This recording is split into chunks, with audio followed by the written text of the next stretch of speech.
Meu nome é Cecília Helena de Sales Oliveira, eu sou historiadora, professora da Universidade de São Paulo e fui diretora do Museu Paulista entre 2008 e 2012, tive essa honra. Minha unidade principal dentro da universidade é o Museu Paulista, conhecido como Museu do Ipiranga, mas o nome dele mesmo é Museu Paulista. E eu estudo o tema da independência há muitos anos, então é um prazer poder participar do projeto. As pessoas imaginam que quando a gente estuda história do Brasil, a gente está desvinculado de um conjunto muito maior que compõe o patrimônio cultural, histórico da sociedade brasileira, né?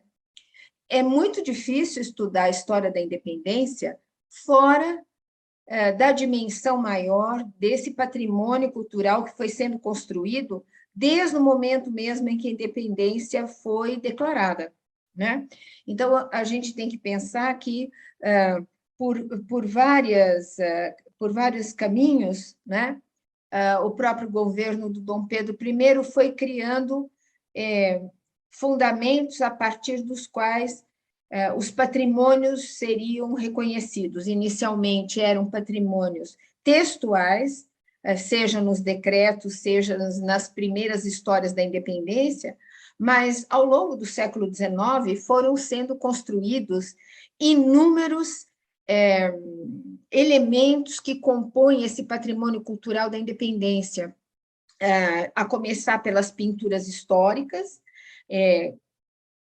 de meados do século, né? A primeira tela mais conhecida sobre a proclamação da independência é de 1844. Depois nós temos a escultura equestre do Dom Pedro, em homenagem a Dom Pedro, no Rio de Janeiro, em 1862. Depois, o conhecido Monumento do Ipiranga, que é o edifício onde está o Museu Paulista, e a tela do Pedro Américo, que se constituíram também elementos fundamentais desse patrimônio. Então, veja que o patrimônio cultural em torno da independência ele não vai ser reunido a partir do século XX, não, vai ser composto ao longo mesmo do processo de enraizamento da separação de Portugal e de construção de um Estado nacional. Então, eu mapeei alguns exemplos, né, desse patrimônio, mas existem inúmeros outros que vão ser recuperados desde o final do século XIX e ao longo do século XX. O papel dos museus é fundamental, né, na problematização, no questionamento daquilo que a gente sabe sobre a nossa história, até porque os museus trabalham com outro tipo de fonte, que são as fontes materiais, né? E, através dos objetos, é possível problematizar condições de vida, relações sociais, relações econômicas e também recuperar, em parte, a complexidade da sociedade brasileira no século XIX. Mas, para que isso aconteça, quer dizer, para que haja uma confluência entre aquilo que se sabe hoje e aquilo que os museus eventualmente pudessem tratar, é preciso ter em mente o seguinte: os museus não contam a história, eles contam a memória que a gente tem dessa história através dos acervos que eles ganham. Então, em primeiro lugar, é a memória da independência que tem que ser posta em questão. Então, por que nós só temos uma memória muito clara do Dom Pedro, do José Bonifácio ou da Dona Leopoldina, quando a sociedade era composta por inúmeros segmentos sociais? Então, recuperar a memória desses outros segmentos sociais, de outras mulheres que lutaram, de outras pessoas que morreram nesses campos de batalha, reconstituir, através dos objetos, os conflitos, a luta política, vai permitir que o visitante comece a se perguntar sobre o sentido da independência que ele aprendeu até agora, mas não há possibilidade dos museus contarem a história. Os museus trabalham predominantemente com a memória que se tem das coisas. E como é que essa memória pode ser a base para perguntas a respeito do presente. A respeito do presente. Então, os confrontos que nós temos hoje na sociedade, eles são inéditos? Não. Eles têm uma raiz muito funda na maneira pela qual as relações de dominação social foram estabelecidas no século XIX e, principalmente, depois de 1930. Né? Então, às vezes, as pessoas pensam que ainda nós somos tributários do século XIX. Sim e não. Nós somos tributários predominantemente do que aconteceu no Brasil depois de 1930. Mas aí também é uma outra situação em que os confrontos sociais acabam sendo apagados por uma memória que eu diria que é assim muito introjetada por todo mundo, que é a de que a história do Brasil ela é pacífica, não teve conflitos, né? E absolutamente as fontes e os acervos dos museus denunciam o contrário. O protagonismo da Dona Leopoldina é muito interessante mesmo, porque vou te contar uma coisa. A memória das mulheres que atuaram na independência, ela começa a ser reavivada nos anos de 1920, no centenário da independência. E por quê? Porque, naquele momento, as mulheres estavam entrando em massa no mercado de trabalho e exigiam um protagonismo maior. As próprias instituições, que até então eram predominantemente masculinas, como os institutos históricos e geográficos, né? A Academia Brasileira de Letras, o Instituto dos Advogados, elas eram masculinas, né? Então, nos anos 20, as mulheres passam a ser aceitas nos institutos históricos como sócios e sócios efetivos que tinham atuação dentro das instituições.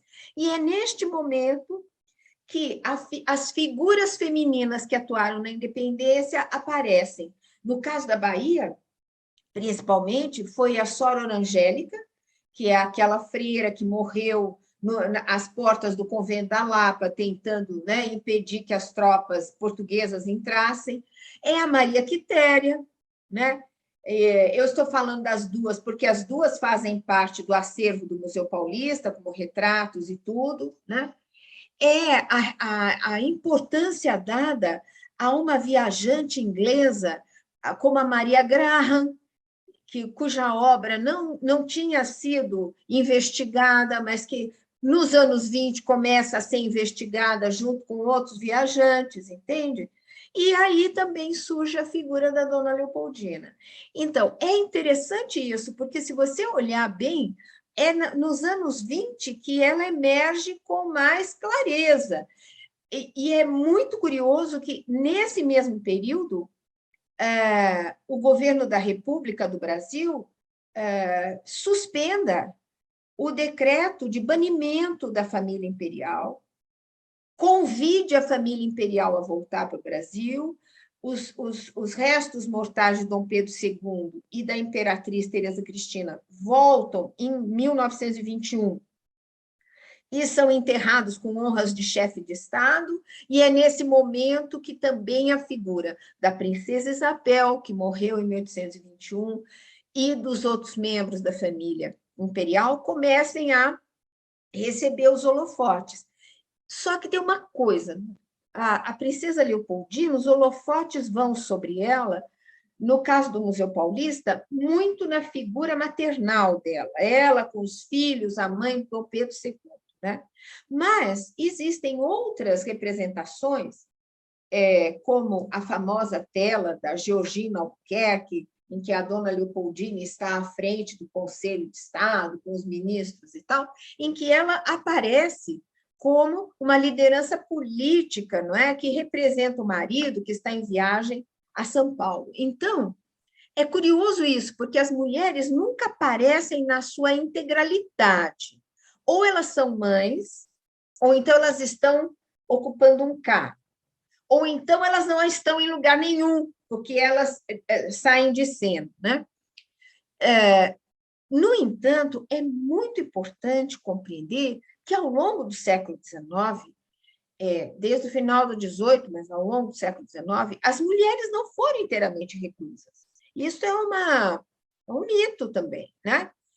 Muitas delas perdiam o marido e tocavam a fazenda, tocavam os negócios, tinham embarcações, comandavam homens, comandavam plantéis de escravos, não é?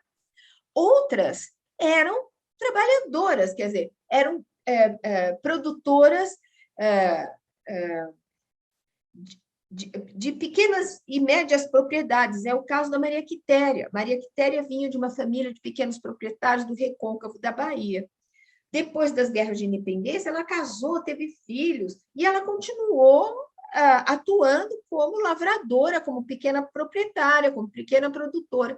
Mas a história dessas mulheres no século XIX é riquíssima, porque existem as negras de ganho que estão sempre percorrendo as principais ruas das cidades brasileiras, vendendo pão, vendendo quitutes, não é? Ou então as marisqueiras nas áreas litorâneas, que pescavam, preparavam os pescados, vendiam os pescados. Então, a mulher ela tem uma atuação nas franjas da sociedade, né? No meio das relações que são valorizadas, que são as relações teoricamente principais, elas aparecem, ora como fazendeiras, ora pegando em armas, ora atuando como mulheres pobres, livres, que ganhavam o seu pão todo dia, que ganhavam o seu dinheiro todo dia, mas elas tinham uma atuação muito interessante.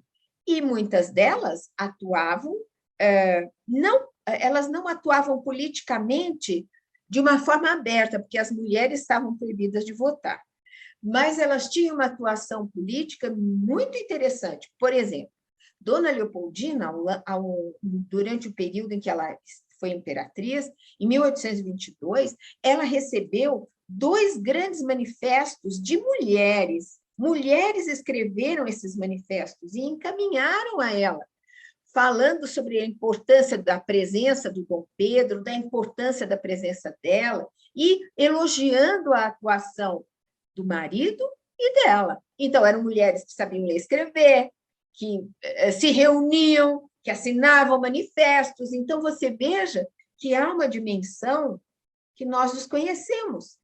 Né? Por quê? Porque há uma memória em torno da independência que é aquela que é sempre contada, repetida. E esses protagonistas todos importantes ficam de lado, ficam sombreados.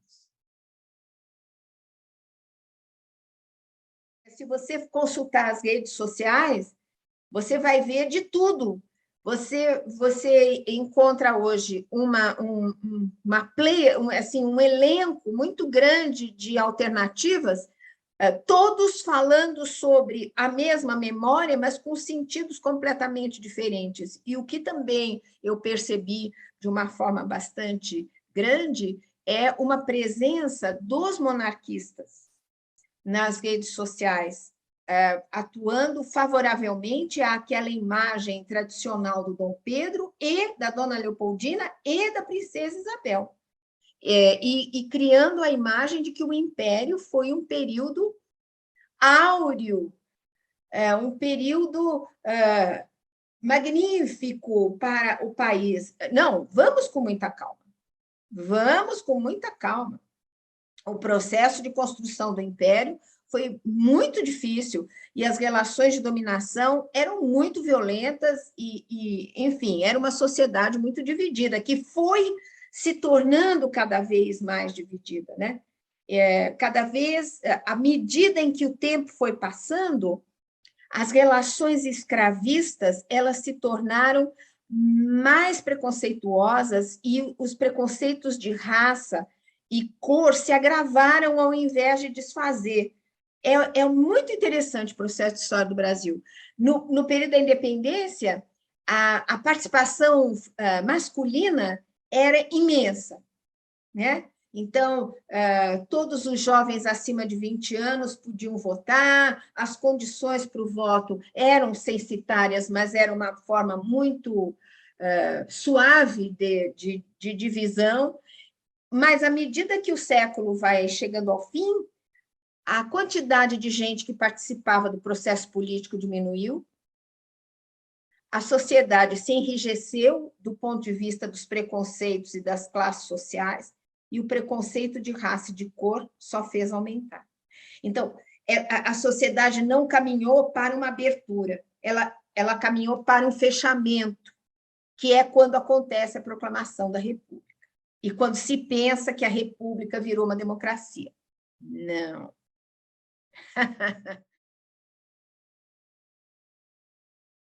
As heranças imateriais, elas são múltiplas e elas estão impregnando a nossa cultura, né, a sociedade, quer dizer, desde as receitas e a utilização de determinados alimentos até a figura dos tropeiros, dos caipiras de São Paulo, de Minas Gerais, né, do gaúcho, né? Então, eu acho que isso vem de lá, e foi se modificando, modificando, modificando, até chegar onde a gente está. Mas, além disso, e da presença bastante forte das tradições africanas e das tradições indígenas, que também estão impregnando a nossa cultura, assim, do ponto de vista imaterial, eu acredito que as nossas tradições de hoje remetam muito mais ao século XX. Ao século XX, que é o que eu te falei, que é aquele período da década de 20 e 30, e que tem uma força muito grande para nós.